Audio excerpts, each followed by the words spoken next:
Buongiorno a tutti e benvenuti a una nuova puntata di Pillole di Napoletano. Oggi parleremo di un termine che forse definire solo napoletano non è corretto in quanto credo si sia profondamente meridionale come termine ed è ceneriera. Allora, con il termine ceneriera si indica il posacenere, semplicemente, niente di più e niente di meno. Per molto tempo molte persone hanno pensato che questo termine fosse anche in questo caso un falso italiano, una derivazione dalla cenere, ceneriera nel senso di contenitore. In realtà l'origine è francese, dal termine cendrière, che deriva da cendre, che vuol dire cenere. Quindi l'origine non è italiana, è francese il termine ceneriera.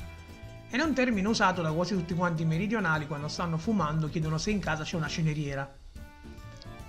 Normalmente l'italiano chiede il posacenere, un meridionale chiede la ceneriera.